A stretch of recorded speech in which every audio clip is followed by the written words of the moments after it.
She had no eyes. Where they should have been, only smooth skin remained, as if the gods themselves had sealed away what she had seen. Torsten found her at the edge of his farm, collapsed against the ancient runestone that marked the boundary between his land and the wild forest beyond. Her white hair was matted with mud and blood. Her staff lay broken beside her, and her lips moved without sound, whispering to spirits only she could perceive. They called him Torsten Stoneheart throughout the northern valleys, not because he was cruel, though many assumed it. The name came from the day he watched his entire family burn inside their hall, set ablaze by raiders when he was just 14 winters old. He had not screamed, he had not wept, he had simply walked into the smoking ruins, pulled his father's axe from the ashes, and begun to rebuild. That was 23 years ago. Now he lived alone on a farm, at the edge of the known world, where the fjord met the black mountains and the sky seemed close enough to touch. He spoke to no one. He swore oaths to no jarl. He wanted nothing from the world of men, and he believed, perhaps foolishly, that the world wanted nothing from him. The Völva changed everything. "You should not be here," Torsten said, kneeling beside her. His voice was rough from disuse. Days could pass without him speaking a single word. The old woman's head turned toward him, those sealed eyelids somehow finding his face with unnerving precision. "And yet here I am, Torsten, son of Auden, son of Ketil the Burned. Here I am at the doorstep of the man with no heart." He stiffened. He had never told anyone his lineage. His father's epithet, Ketil the Burned, was known only to the dead. "How do you know that name?" A smile cracked across her weathered face. "I know all names, Stoneheart. I have seen the thread of every life woven into the great tapestry.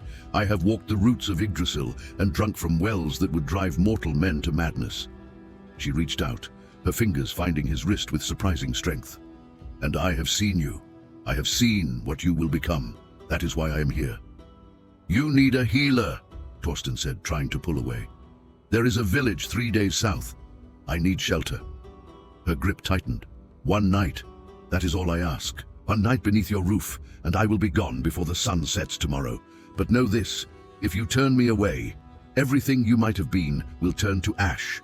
The threads will unravel, and the darkness that pursues me will swallow not just this farm, but every kingdom from here to the southern seas." Torsten stared at her. He was not a man who believed in signs and prophecies. He had seen too much death to trust in the gods' mercy. But something in the Völva's voice, something ancient and terrible, made his blood run cold. "What pursues you?" he asked. "The Wolf King's army," she whispered. 400 berserkers, sworn to Fenrir's shadow, hunting me across 9 realms. I carry something they want, something they need, and they will burn the world to ashes to take it from me." Torsten looked at the darkening sky. The first stars were emerging, cold and distant. 400 berserkers. The number was absurd. An army that size could conquer entire kingdoms. Why would they hunt one blind old woman? But he thought of his father's axe, still hanging above his hearth. He thought of the runestone at the edge of his property, carved by his grandfather's grandfather, bearing runes of protection that had stood for 7 generations. And he thought of the flames that had taken everything from him all those years ago. The raiders who had laughed as his mother screamed. He had not been strong enough to save anyone that night. Perhaps tonight would be different. "One night," Torsten said, lifting the Völva in his arms. She weighed almost nothing, as if her bones were made of dried reeds. "But when morning comes, you will tell me everything." "When morning comes," she replied, "you will wish you had never asked." Uit. He carried her across the threshold of his home, past the carved doorframe his father had made, beneath the dried herbs his mother had hung a lifetime ago. The hearthfire crackled and popped, casting dancing shadows across walls that had known only silence for 2 decades. Torsten set the Völva on the bed, his bed, the only one in the house, and draped a wool blanket across her frail shoulders. She was already murmuring again, her lips forming words in a language older than memory. "Rest," he told her. "I will keep watch. You cannot watch for what is coming, Stoneheart." Her hand found his again, pressing something cold and hard into his palm. "But you can carry this. Guard it with your life. Guard it with your soul, and when the time comes you will know what to do." Torsten looked down at the object in his hand. It was a stone, perfectly round, perfectly smooth, no larger than a hen's egg. But within its depths, something moved. Colors that had no name swirled and pulsed like watching a storm through clouded glass. And when he brought it close to his face, he could swear he heard whispers. Thousands of them, Millions, every voice that had ever lived and died, speaking all at once. "What is this?" he breathed. "The Eye of the Norns," the Völva said. "The stone that sees all futures. The reason I have no eyes of my own, I sacrificed them to carry it. And the reason 400 berserkers will be at your door by morning." She closed those smooth, sealed eyelids and fell into a sleep that looked disturbingly like death. Torsten stood there for a long moment, the impossible stone burning in his palm, the fire crackling behind him, the wind beginning to howl outside. He had wanted nothing from the world. Now the world was coming for him. Before we continue this journey, if you want to discover what fate awaits Torsten's stone heart, leave your like on this video. And if you're not subscribed to the channel yet, subscribe now, because what happens next will shake the foundations of the 9 realms. Sleep did not come. Torsten sat before the hearth, his father's axe across his knees, watching the flames devour log after log. The Eye of the Norns rested on the table beside him, its swirling depths casting strange, shifting light across the walls. Every few minutes he would glance at it, and every time he could swear the colors had changed, shifted, rearranged themselves into patterns that almost resembled faces.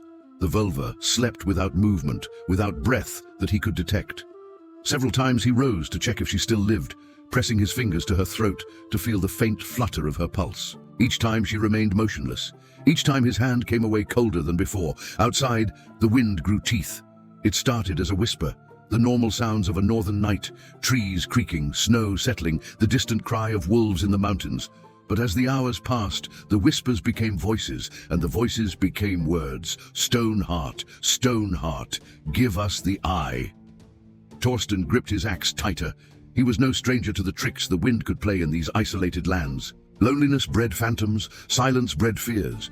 He had learned long ago to ignore the sounds that came after midnight, but these voices knew his name. Your father screamed when he burned. Did you know that?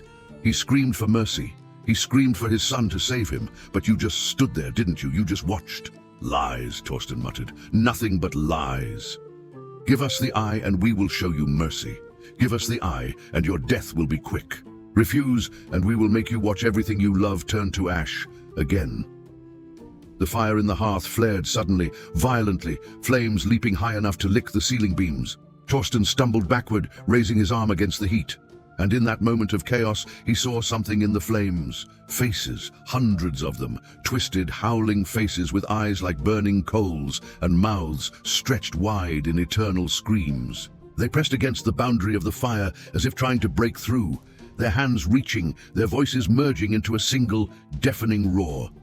The eye. Give us the eye. Torsten seized the bucket of water beside the hearth and hurled it into the flames. Steam exploded outward, filling the room with hissing white clouds. The faces vanished, the voices fell silent, and when the steam cleared, the fire had died to nothing but glowing embers. His heart hammered against his ribs. His hands trembled, hands that had never trembled, not even when he had pulled his family's bones from the ashes of his childhood home. They are testing you. The Völva's voice made him spin around, axe raised. She had not moved from the bed, but her eyeless face was turned toward him, calm and knowing. The Berserkers serve something older than men, she continued, something that crawled out of the void before Odin hung himself upon the world tree. They call it the Wolf King, but it has no true name. It exists only to devour light, hope, future itself, and it wants the eye more than it has ever wanted anything. Torsten lowered his axe slowly. Why? What does the eye do? It shows every future that could ever be. Every path, every choice, every consequence. In mortal hands it grants wisdom, but in the hands of the Wolf King. She paused, and for the first time something like fear flickered across her ancient features. It would allow him to see the one future where he wins, the one future where darkness swallows all 9 realms. And once he sees that path, he will walk it. Nothing will be able to stop him. Then destroy it, Torsten said. Throw it into the sea, bury it in the mountains. Why carry it at all? Because it cannot be destroyed. The Völva sat up slowly, her joints cracking like dry wood. The Norns themselves forged it at the dawn of creation. It is woven into the fabric of fate.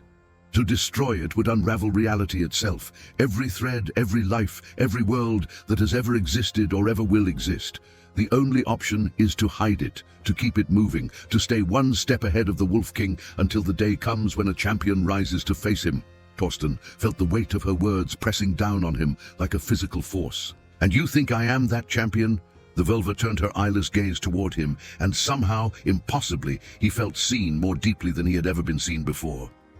"I think you are the man who did not run when his family burned. I think you are the man who rebuilt his home with his own hands while the world expected him to break. I think you are the man who has spent 23 years building walls around his heart because he was afraid of what would happen if he let himself feel again." She extended one withered hand toward him. "Stoneheart." The name was meant as an insult, but stone endures. Stone does not break, and stone is exactly what is needed to stand against the darkness that is coming. Before Torsten could respond, a sound cut through the night, a horn. Low, rumbling, ancient, it seemed to come from everywhere at once, vibrating through the walls, through the floor, through his very bones. It was not a sound made by human lungs. It was the sound of something vast and hungry, announcing its arrival. Torsten moved to the window, pulling back the heavy fur that served as a curtain. His blood turned to ice. The valley below his farm, the valley that had been empty for 23 years, was filled with torches. Hundreds of them. They wound through the darkness like a river of fire, stretching from the distant tree line all the way to the base of the hill upon which his farm stood. And at the head of that river, mounted on horses black as void itself, rode figures that could barely be called men. They were massive, each one nearly 7 feet tall, their bodies wrapped in furs and leather and bone. Their faces were painted with ash and blood, twisted into permanent snarls, and their eyes burned with the same impossible flame he had seen in his hearth. Berserkers. Not 40, not 100, 400, just as the Völva had promised. The horn sounded again, and this time a voice followed it, a voice that seemed to come from the darkness itself. "Torsten Stoneheart, we know you are there. We know what you carry. Surrender the eye, and your death will be merciful. Refuse, and we will tear your soul from your body and feed it to the void for eternity." Torsten's grip tightened on his axe. 400 berserkers against one man with an axe and a blind old woman. The odds were impossible, but then again, so was surviving a fire that had killed everyone he loved. "Völva," he said quietly, not taking his eyes from the army below. "You said the eye shows all futures. Can you use it? Can you show me a path where we survive this?" The old woman appeared beside him, moving with a silence that defied her age. She reached out and took the eye from where it rested, cradling it in her palms like a precious child. "The eye shows many futures," she said, "but there is only one where you survive this night, and it requires something you have never been willing to give." "What?" She pressed the stone into his hands, and the moment it touched his skin, the world exploded into light. He saw himself standing at the door of his burning home, 14 years old, watching his family die. He saw the choice he had made in that moment, the choice to seal away his heart, to feel nothing, to become stone. He saw 23 years of emptiness, of silence, of self-imposed exile from everything that made life worth living. And he saw another path, a path where he had screamed, a path where he had wept, a path where he had allowed himself to break, and then allowed himself to heal. "To survive this night," the Völva whispered, "you must do what you have never done. You must feel, you must break. You must become something more than stone." Torsten stared at the swirling depths of the eye, and for the first time in 23 years, he felt tears burning at the corners of his eyes. Dawn crept over the mountains like a wounded animal, painting the sky in shades of blood and gold. Torsten had not slept. He stood before his door, axe in hand, watching the Berserker army spread across the valley below. They had made camp overnight, their black tents rising like boils on the face of the land. Fires burned throughout their ranks, not ordinary fires, but flames that burned green and blue, casting no warmth, only a cold, hungry light. And at the center of their camp stood something that made Torsten's stomach turn. A throne. It had been built from bones and human bones, thousands of them, woven together into a seat of twisted horror. And upon that throne sat a figure shrouded in shadow, even in the growing light of dawn. The Wolf King. He had not moved since the army arrived. He simply sat there, watching, waiting, as patient as death itself. "They will attack at noon," the Völva said from behind him. "When the sun is highest and the shadows are weakest. That is when their power wanes. That is when they must strike. Then we have until noon." Torsten turned to face her. "Tell me everything. Who is the Wolf King? Where did he come from? How do I kill something that commands 400 berserkers?" The Völva moved to the table, where a cup of cold water waited. She drank slowly, deliberately, as if savoring each drop. "In the time before time," she began, "there was only the void, endless, empty, hungry. And from that void emerged the first beings, the giants, born of chaos, seeking to devour all creation. The gods rose to oppose them, Odin, Thor, Freya. They built the 9 realms as a bulwark against the darkness, weaving order from chaos, light from shadow. But not all the giants were defeated. Some fled to the spaces between worlds, to the cracks in reality, where even the gods could not see. And there they waited, growing stronger, feeding on the fear and despair that seeped through from the mortal realm. The Wolf King is the last of them, the oldest, the hungriest. For 1,000 years he has been gathering his army, not from the living, but from the dead. Every berserker you see below was once a warrior who died in battle, his soul claimed by the void before Valhalla could take him. The Wolf King fills them with his darkness, his hunger, his endless need to devour. They are not men anymore. They are hollow vessels, puppets dancing on strings of shadow. Torsten absorbed this in silence. The scope of what he faced was beginning to take shape, and it was far worse than he had imagined. "You said the eye shows all futures," he said. "Can it show me how to defeat him?" "The eye shows possibilities, not certainties. Every choice creates new branches, new paths. What I saw last night, the vision I shared with you, was only one possibility among millions." The Völva's voice grew heavy with sorrow. "But there is something you must understand, Torsten. The path to victory is not the same as the path to survival." "What do you mean?" "I mean that in every future where the Wolf King is defeated, you do not walk away." She turned her eyeless face toward him, and for a moment the sealed skin where her eyes should have been seemed to glow with inner light. "I have seen your death 1,000 times, Stoneheart. I have watched you fall in every way a man can fall. But in one future, just one, your death means something. It does not simply end your story, it begins another." Torsten felt the words settle into his chest like a blade of ice. He had faced death before. He had expected death, even welcomed it in his darker moments. But this was different. This was not dying in battle, forgotten by history. This was dying as a fulcrum point, a moment upon which the fate of worlds would turn. "Tell me," he said quietly. The Völva reached out and took his hand, a gesture strangely gentle, almost maternal. "Long ago, the gods forged 3 weapons to fight the darkness. Thor's hammer, you know, Odin's spear, you know. But the 3rd weapon has been lost for 1,000 years, hidden so well that even the Allfather cannot remember where it lies. It is called the Fang of Light, a blade forged from the first sunrise, capable of cutting through any darkness, destroying any shadow. The Wolf King fears nothing in all the 9 realms except this blade, and the eye can show me where it is hidden." Hope flared in Torsten's chest, dangerous, painful hope. "Then use the eye, find the blade, and I will go and get it." "It is not that simple." The Völva's grip tightened on his hand. "The Fang of Light is hidden in the heart of Yggdrasil itself, guarded by trials that would destroy any ordinary man. The journey alone would take months. We do not have months. We have hours. Then what good is knowing where it is? Because there is another way."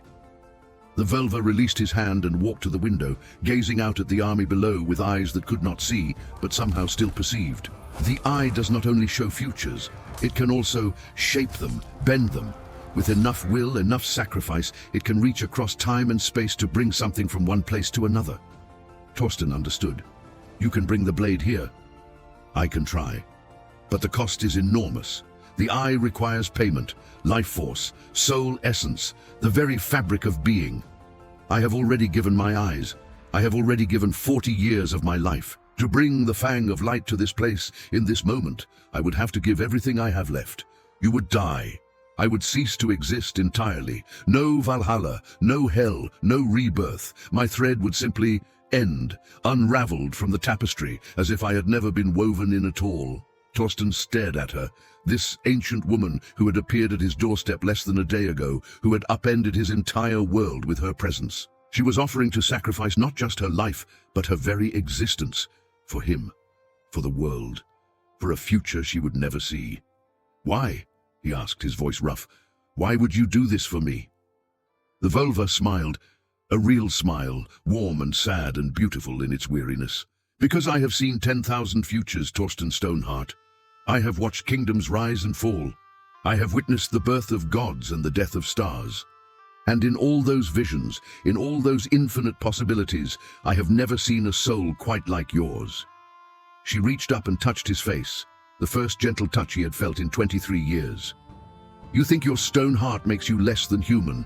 You think the walls you've built make you weak, but you are wrong. Your pain has forged you into something extraordinary, a man who can face the end of the world without flinching, a man who can carry burdens that would crush anyone else. A man who is capable of becoming exactly what the 9 realms need. Tears spilled down Torsten's weathered cheeks. The first tears he had shed since that terrible night when he was 14 years old. They burned like fire. They tasted like salt and grief and something else, something like hope. There must be another way, he whispered. There is always another way, the Völva replied, but not always a better one. Outside, a horn sounded again. The army was stirring, preparing for its assault. They were out of time. And now I ask you, what would you do in Torsten's place? Accept a blind woman's sacrifice or try to face 400 berserkers alone? Tell me in the comments. I read every single one. And if this story is gripping you, your like makes all the difference. The sun climbed higher. Torsten moved through his home like a man preparing for his own funeral.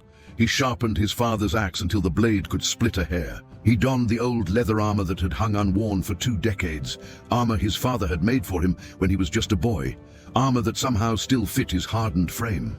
He braided his grey-streaked hair in the old way, the warrior's way, the way his mother had taught him before the flames took her. And all the while, the Völva sat in the corner, holding the eye of the Norns, whispering to it in that ancient tongue. The swirling colors within the stone had intensified, shifting faster and faster, cycling through hues that Torsten had no names for.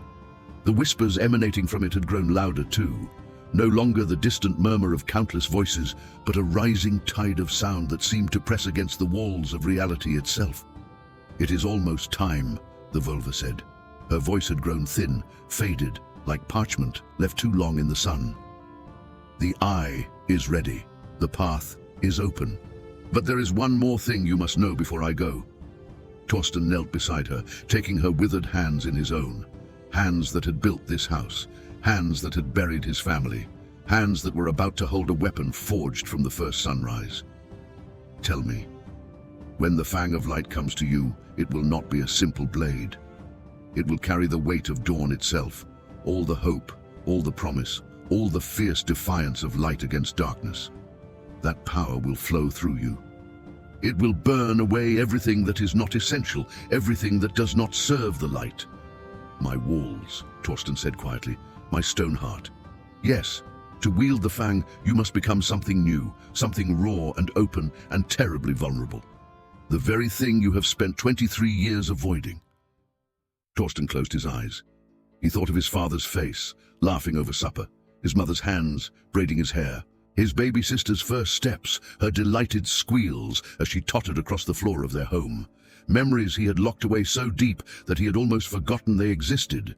To wield the Fang of Light, he would have to remember, he would have to feel, he would have to let go of the stone and become flesh again. I am afraid, he admitted, words he had never spoken aloud. The Völva squeezed his hands. Fear is not weakness, Torsten. Fear is the price of love. We are only afraid to lose what we care about, and a man who cares about nothing cannot save anything. Outside, the horns began to sound in earnest. Not one horn, but dozens, hundreds, a cacophony of rage and hunger that shook the very stones of his home. The army was moving. They are coming, the Völva said. It is time. She raised the eye of the Norns above her head, and Torsten watched as her face transformed. The weariness fell away. The age fell away. For one shining moment she was young again, young and fierce and beautiful, a warrior priestess from an age when the gods walked openly among men. Torsten Stoneheart, she said, her voice resonating with power that transcended human speech. I name you champion of the light. I name you guardian of the 9 realms. I name you the one who will stand against the darkness when all others fall. Her eyes, still sealed, still blind, seemed to blaze with inner fire. Now receive the gift that will cost me everything. She brought the eye crashing down against the floor. The world exploded. Light poured from the shattered stone, not ordinary light, but something older, something primal, something that had not been seen in the mortal realm since the dawn of creation. It surged through the room, through Torsten, through the very fabric of reality. He screamed, but the scream was swallowed by the roaring brightness. He felt himself being unmade and remade, torn apart and reassembled, every cell in his body burning with the fire of the first sunrise. And then, as suddenly as it had begun, it was over. Torsten lay on the floor of his home, gasping for breath, his entire body trembling. The Völva was gone, not dead, not fallen, simply gone, as if she had never existed at all.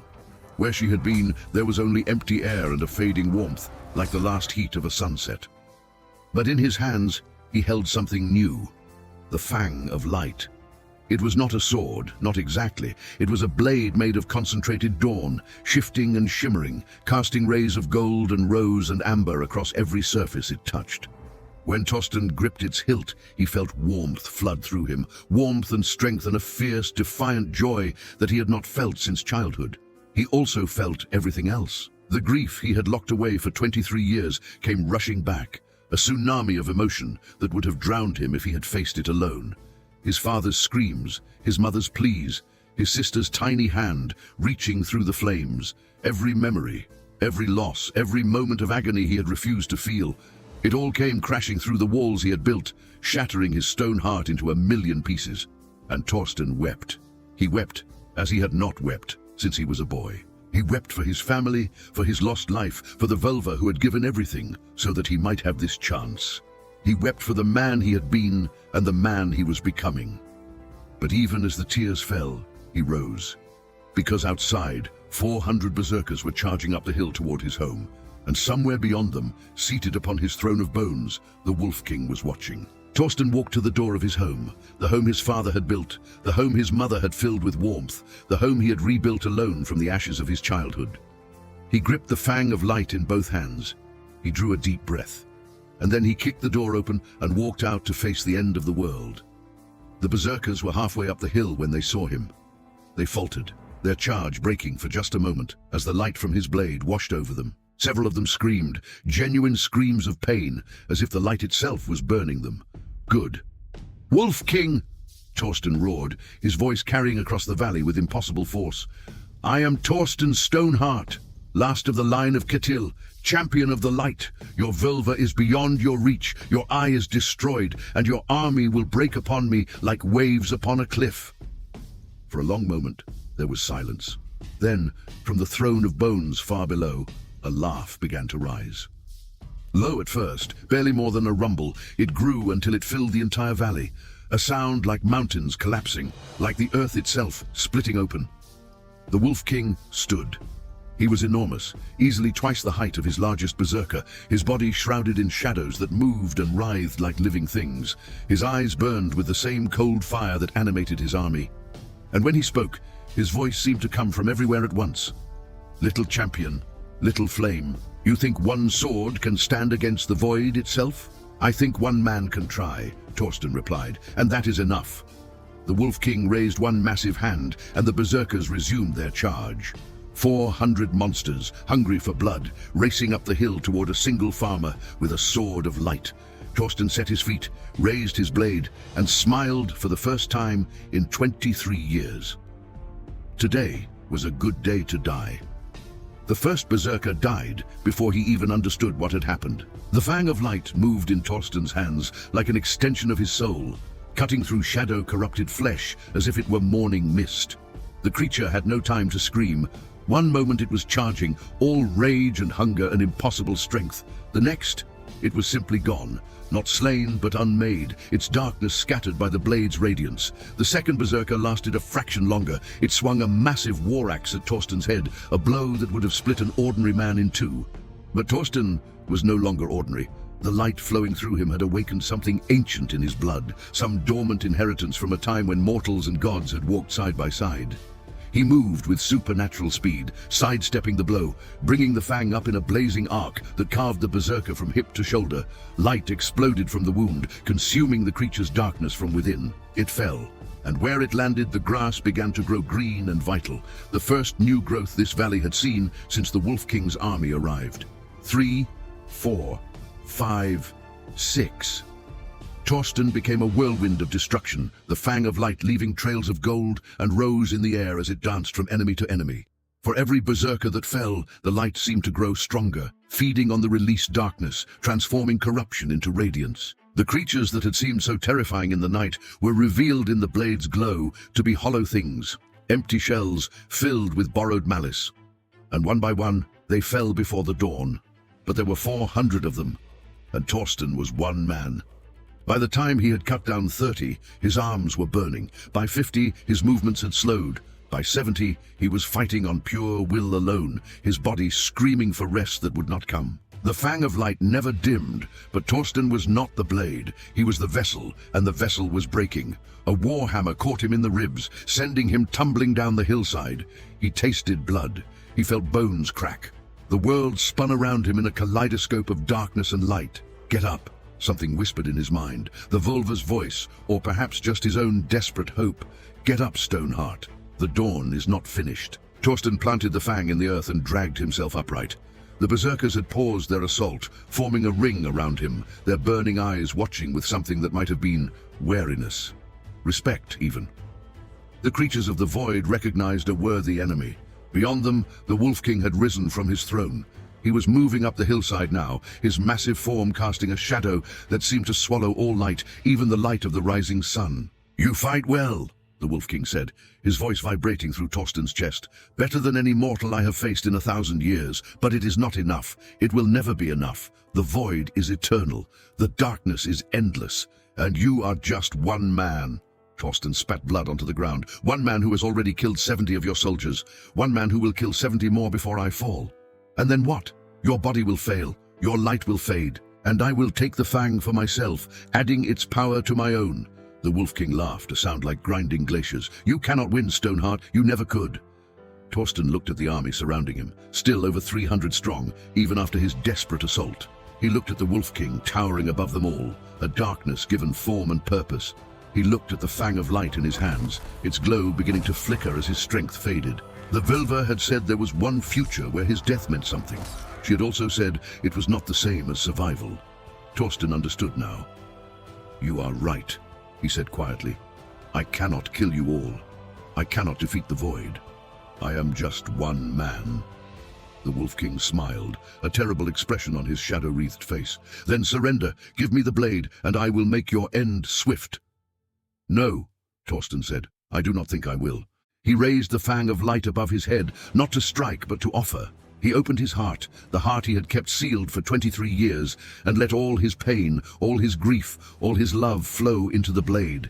His father's laugh, his mother's songs, his sister's tiny fingers wrapped around his own, the Völva's gentle touch on his face, the warmth of the hearth on winter nights, the smell of bread baking, of pine trees, of the salt sea wind. Every good thing he had ever known, every beautiful moment he had ever experienced, he poured it all into the fang, fuel for a fire that had not burned since the dawn of creation. The blade began to sing, a high, clear note like the first bird calling at sunrise. It grew louder, stronger, joined by other notes, harmonies and melodies that had not been heard in the mortal realm for 10,000 years, the music of creation, the song of light. The Berserkers stumbled backward, clutching their ears, their shadow flames guttering and dying.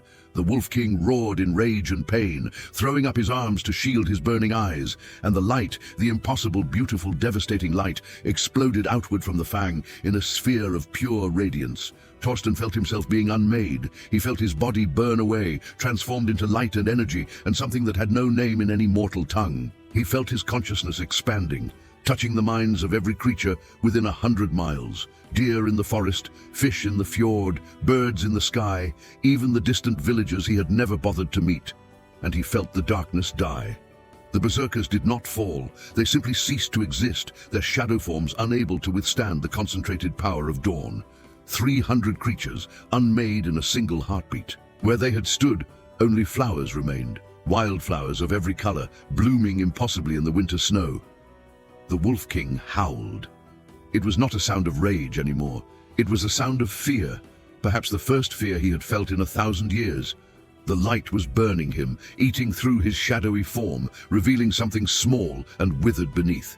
Something that had once been a man, perhaps, before the void consumed him. Something that had forgotten what it was to walk in the light. "No!" the Wolf King screamed. "This is not how it ends. I am eternal. I am—" "You are nothing," Torsten said. Not with his mouth, which no longer existed, but with his light, which was everywhere. "You are emptiness, pretending to be power. You are hunger, pretending to be strength, and I am the dawn. I am the end of all darkness. I am Torsten Stoneheart, and I have finally learned to feel." He reached out with his light and wrapped it around the Wolf King's withered form, and then he squeezed. The world remade itself in light. When the radiance finally faded, the valley had transformed beyond recognition. Where the Wolf King's army had trampled the earth into frozen mud, meadows now bloomed with flowers that should not exist in winter. Blue forget-me-nots, white edelweiss, golden marigolds rising from soil that had been dead for months. The black tents had vanished without trace. The throne of bones had crumbled to dust, and from that dust a young oak tree was already sprouting, its leaves a vibrant green that seemed to pulse with inner light. Of Torsten Stoneheart there was no sign, or so it seemed at first. In the village 3 days south, the village he had mentioned to the Völva but never actually visited, a woman named Sigrun was drawing water from the well when she felt something warm on her face. She looked up, expecting clouds, and instead saw a beam of pure golden light descending from the clear morning sky. In a Jarl's hall 400 miles to the east, a man who had spent his life in cruelty and conquest suddenly fell to his knees, weeping for sins he had never acknowledged, feeling for the first time in decades something that might have been shame. In a cave beneath the mountains, where Yggdrasil's roots touched the mortal realm, an ancient guardian stirred from millennia of slumber, sensing that the balance of the world had shifted in a way it had not shifted since the gods first forged the realms. And on a farm at the edge of the known world, where a runestone carved by forgotten ancestors still stood sentinel over a small house with a cold hearth, something stirred. It was not Torsten, not exactly. His body had been consumed by the light, transformed into energy, scattered across the 9 realms. But consciousness is harder to destroy than flesh, and love, it turns out, is harder to destroy than consciousness. The warmth gathered itself, the light condensed, and slowly, painfully, a form began to take shape in the doorway of the house that Torsten's father had built. He was not the man he had been. His hair, once grey-streaked brown, was now pure white, white as the Völva's had been, white as fresh snow, white as the first light of dawn. His eyes, once dark and guarded, now glowed with a faint golden radiance that pulsed with his heartbeat. His body was younger, stronger, unmarked by the scars and weathering of 40 years of hard living. But the hands were still his own, calloused and strong, shaped by decades of work. Hands that knew how to build and how to destroy. Hands that had held his father's axe and the Fang of Light. Torsten, or whatever Torsten had become, looked down at those hands and felt something he had not felt in a very long time. Hope. He walked through the house, touching the walls his father had raised, the hearth his mother had tended, the bed where the Völva had slept her last sleep. Everything was exactly as he had left it. Everything was completely different. On the table, where the eye of the Norns had rested, there was a single object, a feather, white as moonlight, soft as a whisper, radiating a gentle warmth that seemed to fill the entire room. He picked it up, and a voice spoke in his mind. The Völva's voice, impossible and wonderful. "You did it, Stoneheart. You became something new, something the world needs." "I thought you were gone," he whispered. "Unmade, erased from existence. I gave myself to the eye, and the eye gave itself to the light. When you transformed, you carried a piece of me with you. I am not alive, not as you understand it, but I am not gone either. I am woven in, part of the light that flows through you now, part of what you have become." Torsten closed his eyes, and he could feel her there, a gentle presence at the edge of his consciousness, warm and wise and patient, not speaking most of the time, but watching, waiting, ready to guide when guidance was needed. "What have I become?" he asked. "You are the first of a new kind, not human, not God, but something between. A guardian, a champion, a light that will never fully fade, no matter how dark the world becomes." And the Wolf King, destroyed. His essence scattered so thoroughly that it will take 10,000 years to reassemble, if it ever can. The void still exists, darkness still threatens, but for now, the realms are safe. Torsten opened his eyes and looked out the window. The sun was setting, painting the sky in shades of orange and rose, and in that light he could see something he had never noticed before. The threads, millions of them, billions, crisscrossing the air like the strands of an infinite spider's web. The tapestry of fate itself, visible to him now that he carried a piece of the Norns' power. He could see where each thread led. He could see the choices that would strengthen them and the choices that would break them. He could see the future. Not perfectly, not completely, but enough to know where he was needed. And he knew with sudden and absolute certainty that his work was not finished. There are others, he said, other darknesses, other threats. Yes, the Wolf King was the greatest, but he was not the last. There are things in the spaces between worlds that would love nothing more than to consume everything the gods have built. And there are mortal threats too, men and women who choose cruelty over kindness, destruction over creation. The realms will always need guardians. Torsten nodded slowly. He thought of his father, who had built this house with his own hands, beam by beam, stone by stone. He thought of his mother, who had filled it with warmth and love and the smell of baking bread. He thought of the Völva, who had seen 10,000 futures and chosen to give her existence so that one broken farmer might have a chance to save the world. He thought of all the people he had never met, the villages he had never visited, the kingdoms he had never seen, the countless lives that would now continue because he had found the courage to break his stone heart. Then I will be that guardian, he said, for as long as the light burns within me, for as long as there are darknesses to face. He walked out of his house, for the last time, he suspected, and turned to look at the ancient runestone at the edge of his property, the runes carved by his grandfather's grandfather, protecting this land for 7 generations. With a thought, he reached out and touched those runes with his new power. They blazed to life, golden light filling the carved channels, spreading out from the stone in a network of radiance that encompassed the entire farm. A protection that would last for another 7 generations. A gift to whatever family might one day make this place their home. And then Torsten Stoneheart, the man who had wanted nothing from the world, the man who had learned to want everything, turned and walked into the fading light of sunset. He had a world to protect. He had a purpose to fulfill. And somewhere, in the warmth that surrounded his heart, he could feel the Völva smiling. The stories spread like wildfire across the northern lands. A farmer who had faced the Wolf King's army alone, a blade of light that had turned 400 berserkers to flowers, a man who had died and been reborn as something more than mortal. In the years that followed, those stories would grow and change, as stories always do. Some versions claimed Torsten had been a Jarl in disguise. Others insisted he was a god walking among men, testing the worthiness of mortals. A few even suggested he had never existed at all, that the whole thing was a fever dream, a shared hallucination caused by strange lights in the northern sky. But the people who lived in the shadow of those mountains knew the truth. They knew because Torsten came to them. Not often, not predictably, but always when he was needed most. When a village faced a threat too great to handle alone, raiders or plague, or creatures that crept from the dark places of the world, a man with white hair and golden eyes would appear on the road. He never asked for payment. He never stayed longer than necessary, but he always left the world a little brighter than he had found it. They called him many things, these people who saw him pass through their lives like a comet across the night sky. Some called him the Dawn Bringer, others the Last Light. A few, remembering the stories of his mortal days, still called him Stoneheart, though the name had taken on a new meaning. Not a heart of cold stone, but a heart of foundation stone, unshakable, eternal, the bedrock upon which hope could be built.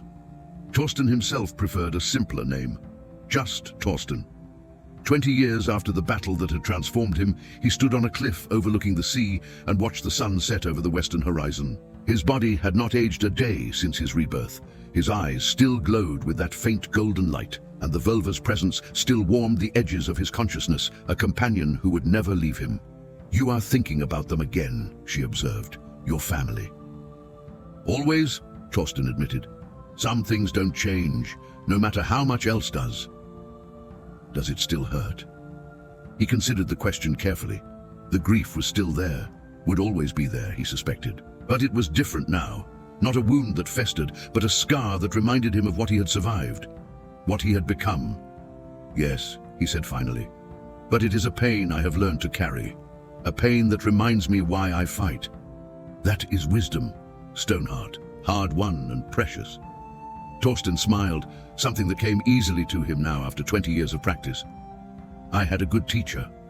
He could feel her amusement, warm as sunlight, rippling through their connection. Flatterer, honest man, he corrected. They fell into comfortable silence, watching the colors shift and change as the sun sank toward the sea. Somewhere to the south, Torsten knew, a young girl was about to discover that she could see things others could not. The first stirrings of a gift that would one day make her a Völva herself. Somewhere to the east, a king was making a decision that would either save his kingdom or doom it, and Torsten would need to be there to guide him toward the light. Somewhere in the spaces between worlds, ancient darknesses were stirring, testing the boundaries, searching for cracks in the bulwark the gods had built. There would always be more to do, more people to help, more darkness to push back. But for this moment, this single perfect moment, Torsten allowed himself to simply be. To feel the wind on his face, the salt spray on his lips, the warmth of the Völva's presence in his heart. To remember the man he had been and appreciate the man he had become. He thought of his father and he smiled. He thought of his mother and he felt warm. He thought of his baby sister and he made a silent promise that her death had not been in vain. That he would spend eternity making sure the light she had brought into the world would never be forgotten. And then, because there was work to be done and darkness to fight and a world that needed its guardian, Torsten Stoneheart turned away from the sunset and began to walk. The Völva's voice echoed in his mind, gentle and proud and full of something that might have been love. Go, champion of the light. The dawn is not finished, and neither are you. Torsten walked into the gathering dark, and the darkness fled before him. And so ends the saga of Torsten Stoneheart, the man who sheltered a blind Völva and became the guardian of the 9 realms. But the stories of the North never truly end. They echo through time, carried on the breath of those who remember, passed from generation to generation like flames passed from torch to torch. If this story moved you, if it stirred something in your heart, leave a like to honor Torsten's memory. Subscribe to the channel for more sagas of heroes and gods and the light that refuses to die. And click on the video appearing on your screen right now because another legend is waiting to be told. I will see you there, friend. Until the next dawn.